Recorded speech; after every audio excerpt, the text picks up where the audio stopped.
안녕하세요. 셀코TV 서재거래 그림병원입니다.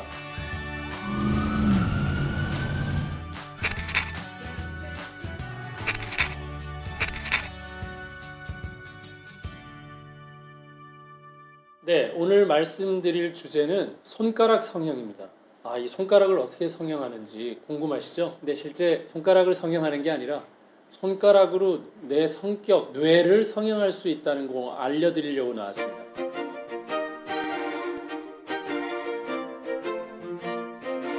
미국에 있는 한 의대에서 연구를 했는데 보톡스를 가지고 이 근육을 마비를 시켰더니 실제 우리 몸에 있는 통증, 우울증, 불안 이런 것들이 완화가 됐더라. 그럼 분명히 뇌랑 이 근육 마비가 관련이 되겠죠. 그러니까 얼굴 표정이랑 뇌가 상관이 있다는 얘기인데 대표적인 예로 제가 그림 그리면서 한번 설명드려 보겠습니다. 우리가 보통 눈썹이 있고 자, 눈이 있습니다. 코가 있고 이제 입술이 있는데 우리가 화났을 때 어디 찌푸린다 보통 눈과 눈 사이 여기 찌푸려서 미간이 그런 사람들은 좀 성격이 어떻다라고 얘기하지만 실제 여길 찌푸리는 거는 우리 뇌에 편도체라고 있습니다. 도가 복숭아 도자고 편이 작다란 뜻이니까 작은 복숭아처럼 생긴 게 있는데 감정을 전달하는 곳이 편도체예요. 그래서 우리가 뇌를 열어봐서 볼 수는 없지만 사람 표정에 미간을 찌푸린다면 이 사람들은 공포가 있거나 불안이 있거나 감정이 안정되지 못하다는 뜻이거든요. 그래서 이런 것들이 우리 건강에 다 반영이 되는 겁니다.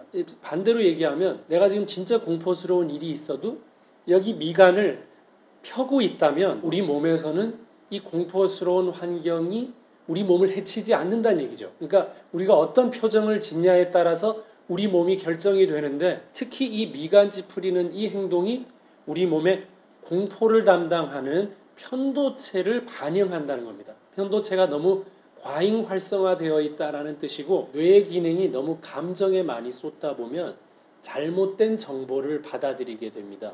그러면은 같은 상황이 조금만 있어도 내가 화가 났을 때 어떤 가수의 노래가 나왔다면 그다음부터 이 편도체가 활성화되어 있는 사람은 그 노래만 나올 때마다 속이 상하는 거예요. 내 상황하고 아무 상관이 없는데 그럼 실제 대뇌가 쓸만한 일이 필요가 없죠. 감정 처리를 이미 다 해버렸잖아요. 편도체에서. 그래서 편도체를 바로 길들여야 되는데 잘못하고 있다는 거죠. 쥐한테 이 편도체를 없애버렸더니 고양이한테 다가가서 고양이를 무는 거예요. 그러니까 겁을 상실하게 되는 게 이 편도체가 없어지니까. 그래서 이 편도체를 망가뜨리고 감정을 장애시키는 일 중에 하나가 알코올이거든요. 알코올술. 그래서 우리가 술을 먹으면 감정 조절이 안 된다는 게 이런 경우예요. 그럼 어떻게 해야 되느냐? 지금 스트레스 상황이더라도 이마만큼은 요 미간만큼은 펴고 이 스트레스를 받고 있어야 되거든요. 근데 이걸 찌푸린단 말이에요. 그러면 나 감정적으로 대응할래가 되니까 순간 뇌를 마비시키는 행위가 됩니다. 뇌의 기능은 이성적인 판단. 우리가 영장류라고 하는 이유는 동물과 다른 이유가 바로 전두엽이거든요. 이성적인 판단.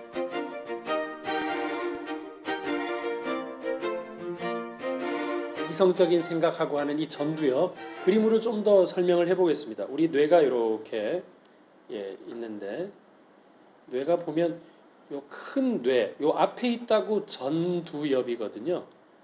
앞에 있다고. 이 전두엽이 우리가 이성적인 판단, 이성적인 생각하는 것이 전두엽이니까 굉장히 중요합니다. 전두엽이. 근데 감정은 어디서 처리하느냐? 편도체라고 이렇게 있습니다. 이렇게 해서 끝에 이렇게 매달려 있어 보이는데 이게 사실 아몬드처럼 생겼다 그래서 이 편도체라 그러고 작은 복숭아처럼 생겼다고 얘기를 하고 있습니다. 복숭아 씨를 보면 그렇게 생겼죠. 근데 여기가 감정 처리를 전부 다 합니다. 편도체에서. 어떤 감각이 왔었을 때도 편도체가 어떻게 해서 뇌에 전달하냐에 따라서 전혀 다르게 전달할 수 있습니다. 그래서 어린아이들의 감정 장애나 이런 것들도 편도체 장애가 굉장히 많고요. 여러분들이 흥분하거나 감정을 주체 못하는 것도 이 편도체에서 조절을 잘 못해서입니다. 근데 그걸 우리가 밖에서 알 수 있는 거죠. 어디서 알 수 있느냐?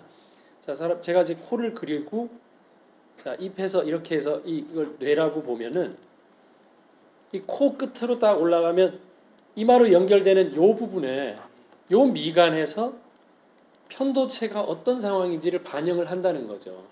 여기가 찌푸리면 편도체가 과잉으로 지금 활성화되어 있다. 지나치게 감정 소비를 하고 있다.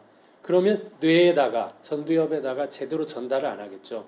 야, 지금 엄청 안 좋은 상황이야 라고 본인 스스로 해석을 해버리는 겁니다. 그럼 뇌는 그냥 그렇게 받아들일 수밖에 없잖아요. 실제는 아무 일도 없는데, 여기 아무도 없는데 혼자 공포스러운 거예요.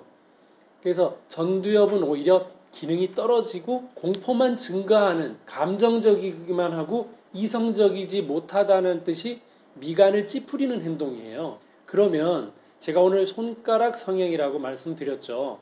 손가락 성형 어떻게 하는지 보여드릴게요. 여기 찌푸리는 이 미간을 손으로 이렇게 펼 수 있습니다. 이렇게. 예.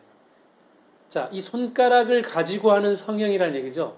이렇게 펴고 한 1분 정도 있으면은 우리가 아무리 여기 지금 나쁜 행동들이 있다고 하더라도 전혀 내 뇌에는 반영이 되지 않고 있다는 뜻이고요. 반대로 전두엽, 이성적인 걸 활성시키려면 어떻게 해야 되느냐? 이 뺨 중심으로 귀 앞에 있는 여기 근육을 올리면 됩니다. 그러니까 웃을 일이 없어도 웃는 게 좋은 이유는 전두엽이 활성화가 되어 있다라는 뜻이고요. 이 부분에 예를 들면 제가 준비한 게 있는데 별건 아닌데요. 뭔가를 여기다 붙인다면, 네, 예, 여기가 미간을 펴고 있다면, 여기 뭐 있으면 우리가 함부로 찡그리지 못하겠죠. 그리고 양쪽에 제가 곰 캐릭터를 워낙 좋아하기 때문이니까 양해해 주십시오. 여기를 당기고 있다면 여기 하나, 그리고 여기 이제 귀 앞에 뺨, 눈 아래쪽을 당기고 있다면, 제가 웃으면서 미간을 찌푸리지 않고 있다면 우리 뇌는 굉장히 건강한 상태입니다. 그러니까 여러분 억지로 웃어야 됩니다. 웃는 데는 이 미간을 찌푸릴 수가 없거든요. 그래서 우리가 여성분들이 마스크팩을 하는 것도 의미가 있는 게, 마스크팩을 찡그리면서 하지는 않거든요. 남성분들도 마찬가지십니다. 그래서 마스크팩을 할 때 다들 준비할 때 활짝 펴서 하려고 하잖아요. 그죠? 그러니까 그 자세만 하더라도 굉장히 좋고, 그게 다 싫으시다면 집에 있는 어떤 크림이라도 좋습니다. 아니면 여러분들이 잘 아시는 바셀린 같은 것도 있는데요. 이런 거 해서 여기 바르면서 마사지도 되지만 이걸 피려고 하지, 우리가 이걸 바르는데 찡그리면서 바르는 사람이 잘 없거든요. 그리고 여기도 아이크림도 바르지만 실제 아이크림 같은 경우도 여기다 충분히 바르고 여기다가도 바르기만 한다고 하더라도 찡그릴 수가 없거든요. 그러니까 이게 얼마든지 그 연구로 입증이 되어 있기 때문에 여러분들이 꼭 얼굴을 펴서 미간을 찌푸린 거는 내 뇌를 망가뜨리는 일이다. 어떤 일이 있어도 절대 미간을 찌푸리지 않겠다. 이런 각오를 가지고 하시는 게 좋을 것 같고, 그러니까 억지로라도 웃어야 된다는 걸 여러분들이 꼭 기억을 하셔야 됩니다.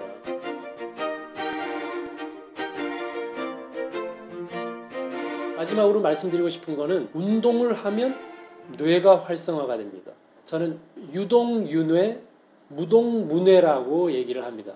움직이지 않으면 뇌도 기능이 없습니다. 그래서 여러분들은 아무 생각 없이도 움직이고 계시면 뇌가 활동하는 거고요.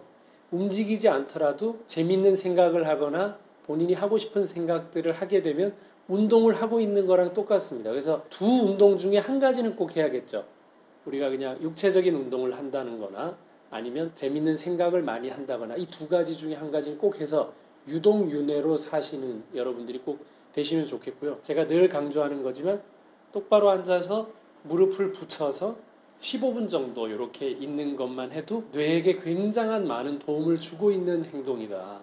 그리고 이왕이면 오늘 하나 더 추가해서 이마를 찌푸리지 않고 눈을 크게 뜨면서 입꼬리를 올리는 이 밝은 얼굴을 여러분들이 하고 사신다면 뇌를 위하는 길을 이제부터 오늘 배우셨으니까 항상 좀 밝게 웃고, 이 손가락을 그냥 두시지 말고 얼굴을 밝게 만드는 성형을 스스로 좀 해보셨으면 좋겠습니다. 여러분 구독, 좋아요 꼭 기억해 주십시오.